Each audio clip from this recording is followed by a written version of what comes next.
Gubata damare manko ijigo naimi mani demsike tisden saracha sitama se saglaloni yagniko godani sae arkako dirin nyate alkani guyan sadata roroke tunatamate Nafae chabentenye numanfi gagal mangenye natanku sangaran chista kandwe chirati wamta tapata na chongolaste sitinum ne wagninata arkike kore archasa nuwali fintane milto يا ورما السلام عليكم ورحمة الله وبركاته وكم نجا خيارته وراني أرسلتي توبجل أرقم تفنتي كيسنا اللي هي حاروا سبسكرايب ناقول عايزين نجران Tinjira dhufu tinjira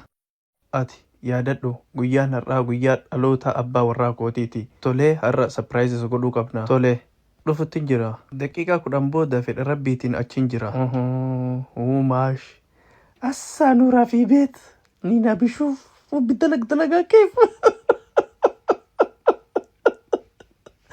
harree madalayyaa 50 antu tajjeeste maaltu fere amma shitto jaartii fitte maaltu si hafe habiibti mana diiguu malee bultii jaraa diiguu malee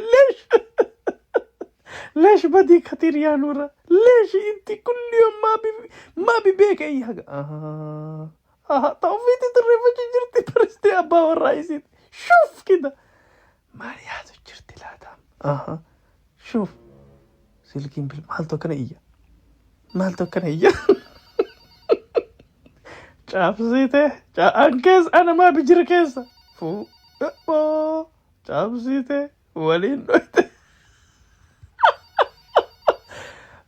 Aywa. Hello, Nura. Hello. Ayye Nura, na dhagawutti jirta? Eyyen, si dhagawutti jira. Na dhageeffadhu, nyaata ammaan tanarraa eegaltee akka gootuun fedha. Nyaata baay'ee mi'aawaa ta'e nyaachuun fedha har'a.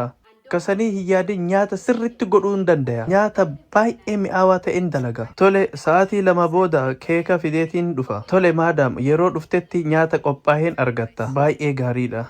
Mushkilaa yaanaas ana shuftu alleeylaa nuura biqut nyaata keef.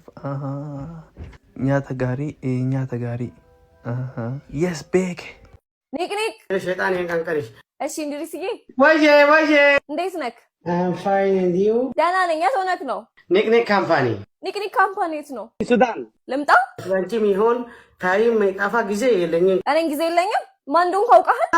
ረሳሁ ሞት ረሳን ኢንሻአላህ። አስታውስ። በጆን ጋር ነበርኪ ትናንትና? አልነበርኩም። አስታውስ በደንብ። ሴት ነው ወንድ? ሴት ነኝ። ክበርልኝ። ሴት ነኝ ስለ ፊት ፈካ። ምን ነው ወንድ አትወድም? ወንድ ነው ገደል ይግባ። ለምን? አና አይወድም።